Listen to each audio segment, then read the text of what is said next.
How many of you guys have gotten extremely frustrated with Jeep's factory stereo system? Either it doesn't play your phone because it's outdated, or it just doesn't give you the quality of the music that you want.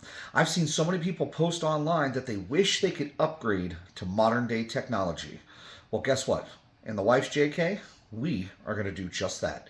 So stick around. I think you're going to enjoy this.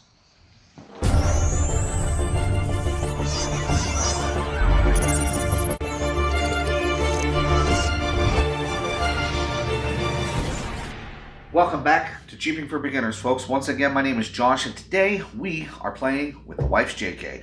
Like I mentioned on the onset, several people have noticed that the factory radio, especially in the older Jeeps, is a little outdated and a little hard to deal with, especially with modern day technology. So we're going to be installing an entire car multimedia system, which is a dash refresh kit on the JK provided to us from a company called Chicane. Their radio has Android Auto, Apple CarPlay, several onboard apps such as Google Maps, YouTube, even Pandora, and they promise that it is 100% compatible with Chrysler's steering wheel controls and Bluetooth module. So this should be a nice, perfect fit in the JK. First, we got to get the old one out though. So what do you say? Let's tear the old one out of the Jeep, let's get the new one in, and let's see how this works. All right, so for those of you who have never taken a radio out or the dash apart on a JK, I'm going to show you it's actually really easy to do. All right, so first things first, if you have the power window controls, or even if you don't, there's a tray right here that this guy has to come out. So a little pick will be your best friend because it just clips right into place. Just like that. And then unplug it.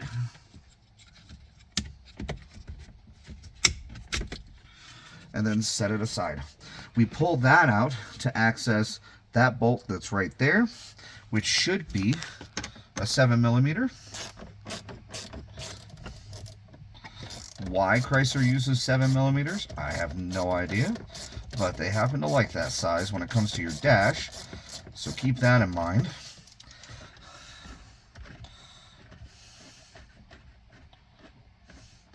And this is the main screw that holds the center portion of the dash itself in place. Now, we have two more screws that are up beside the steering wheel, so we got to pop this plate down, just like that. And then you got a screw right here, and one identical on the other side of the steering wheel. Once you get those three screws out,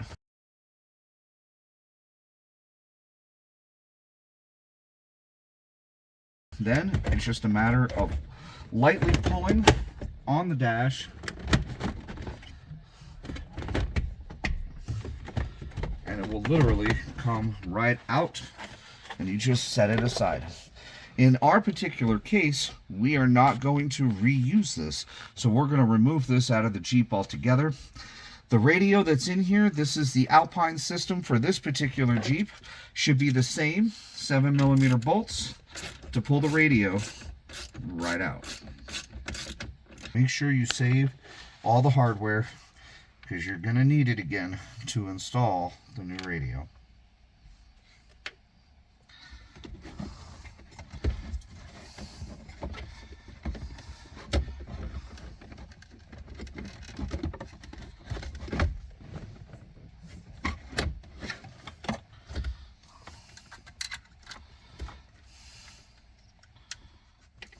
So the old dash piece, including where the radio is over the display for your speedometer, was all one piece. In the new kit, they're actually breaking it up into two pieces. So we got to prep these before we go to put them back in. One of the things you got to do is remove the actual HVAC vents out of the old one so you can get them to snap into the new one before we install it back into the Jeep. Okay, so your factory wiring for the factory radio and the factory antennas is not going to work on the aftermarket radio, no matter which aftermarket radio you get. So they do provide you with adapters. This one is going to be for your radio antenna, and it just snaps in place. That's going to go into the back of your radio. And then you've got this wiring harness here, which is provided by the radio company, that should have the Chrysler plug on the end of it to plug in to the Chrysler wiring. This end is what's going to go into your radio. Now, depending upon the manufacturer, this end may look completely different. That's okay. It's what comes with the radio. Because this is a Chrysler product, however, one thing I do want to mention that not a lot of people realize is Chrysler chooses to run all of their logic controls through their radio module. The factory radio, when plugged in correctly, has the ability to communicate with all the other modules that are in the vehicle. Your aftermarket radio is not going to have that ability, but it needs to. So they provide you with a CAN bus decoder. By plugging this in, allows the radio to work in conjunction with all the factory controls that are in the vehicle. That's what this little offshoot for. There may be a spot on the back of the radio that looks like this plugs in, but you don't want to put that there. You want to plug this in to your CAN bus decoder, and that just is going to set off to the side. Now, on the wiring harness, there are usually other wires that are going to be hanging out here. These wires are for accessories that you don't necessarily have with your factory setup. For example, running a backup camera or signaling an external amplifier if you've got subwoofers or so on and so forth. In our particular case, since we're pretty much just stock in the vehicle, these wires are just going to get tucked to the side. There is one more piece, and that's this guy right here. Your yellows run your cameras, red and whites run your audio. If you're going to be running multiple amplifiers or subwoofers, so on and so forth, this plugs into the back of the radio. These are accessories provided by the aftermarket radio, nothing that plugs into Chrysler controls, so there's nothing behind the dash to plug that into. So we're going to save that until we go to put the radio in. One last thing that I want to point out with this particular radio is, as I had mentioned, it is Wi-Fi enabled, meaning that with an internet signal, you can download music, you can download videos through YouTube, so on and so forth. In order to do that, we need a Wi-Fi antenna, and that's this guy right here, which is going to go into the back of the radio. If you wish to use the Wi-Fi antenna, then you may want to choose a spot for it before you put the whole dash assembly back together. In our case, we might stick it right up here and run the wiring down so that when we go to plug the radio in, it's all set and ready to go. So I just want to correct myself here. As I was reading the directions, I miscommunicated these two. This is actually the Wi-Fi antenna. What we had put up on the dash running down for this cable is actually an antenna specific for the GPS navigation. So for those of you who are critics who are going to pick my video apart, I figured I would let you know I figured it out and I corrected it. Now it's just a matter of getting everything plugged in to the spots that they're supposed to be in.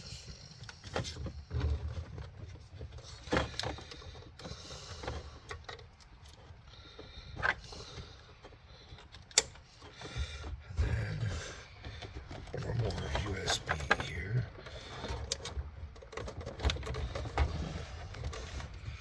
All right. Now before we get to actually screwing everything down and tightening it all up, smart thing to do is make sure it works. So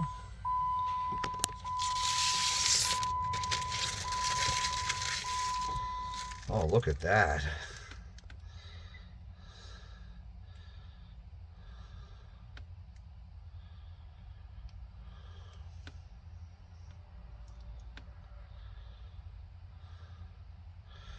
Well, it's definitely similar to an onboard computer because the startup time is a little slower than you'd expect from a radio. Oh, there we go. We got to get the top piece snapped into place. Basically like that.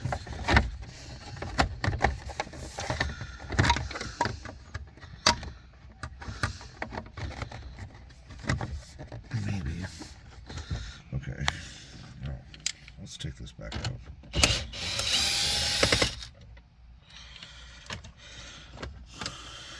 thinking.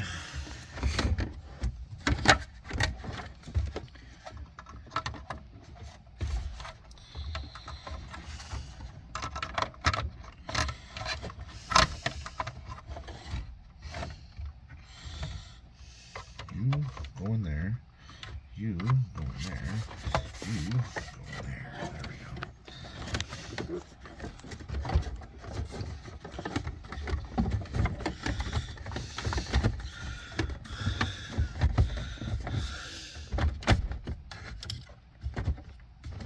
Okay, so in trying to get the new radio and the new dash piece installed, we were extremely disappointed with fit and finish, and extremely disappointed with how everything was going together. And it wasn't securing the way that we had hoped that it would secure. And ironically, we actually had to go and look up a YouTube video on the proper way to install this ourselves to find out that you need to actually remove the little plastic clips off of the factory dash and install them, which they just snap right into place onto the new dash so that it will actually go in. This right here, I think, is one of the biggest disadvantages to this product that I found so far, as there is zero instructions. It does not come with a manual. It does not come with anything other than what they're assuming to be your own common sense for putting it together. So take your time, keep that in mind, and systematically put it together. Now that we've got the clips on it, we're going to try to reinstall it and see if the fit and finish is just a little bit nicer. Alright, so truth be told, we turn everything on. Once you go through the initial startup process, the radio is actually pretty quick to jump from menu to menu. It works pretty much just like a tablet, just like they promised. Different apps for different features. One thing I did notice is that it does have its own onboard navigation system, so you don't have to rely upon either Android Auto or Apple CarPlay in order to utilize navigation, which is a nice feature if you ask me. One of the other things I noticed about the radio when I was digging through, let's go up. Oops. Yes, I am aware. Is when we went to load music onto it, that it does actually have an onboard hard drive with some memory capabilities, which is awesome. According to what we found, it's about 14 gigs, so you can upload your own music on here. We have multiple different equalizer settings. You have your balance, you have your standard, whether you want your loudness on or your cutoff frequency if you're running a separate subwoofer, or control your subwoofer or whatnot. And you can actually get pretty deep into the settings of fine-tuning exactly how you want your music to sound. All in all, really not that bad. Not gonna lie, it seems to be functioning fantastic. All right, guys. Well, thank you so much for joining us. Now my wife's got a brand new toy to play with, and all kinds of features, and hopefully within a couple of months we can tell you our true opinion of the radio itself after we've had a chance to really play with it, as far as usage on a day-to-day basis. Couple things that I am going to mention about this particular radio install. It did not come with instructions of any kind whatsoever, so you kind of have to be very intuitive. Use just a little bit of common sense when you're putting everything together. I completely missed that the old dash that came out of it had clips on it, and it took me watching a video in order to figure that out. That is one thing for any product that you put on your vehicle should have a set of instructions, so I'm a little disappointed as that. As far as fit and finish goes, it does look like a JK dashboard once again. However, since the factory radio was screwed in with 4 screws, and this radio is simply clipped in with those little plastic clips, I'm not sure I'd really trust it as far as vibrations or bouncing around off-road, but we are going to test that as well.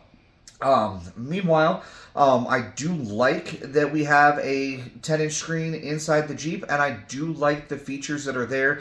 Anxious to get out and try the navigation, anxious to get out and really play with the sound and see how much of an improvement over the factory radio it is. Anyways, I hope you guys enjoyed that. I hope it answers some questions for you, and if this is something that you're looking for, I know you can pick up this radio for very little compared to a lot of the other radios that are out there. So do yourself a favor, click on the link below and check it out for yourself. Anyways, meanwhile, once again, my name is Josh. This is Jeeping for Beginners, and we'll see you next time.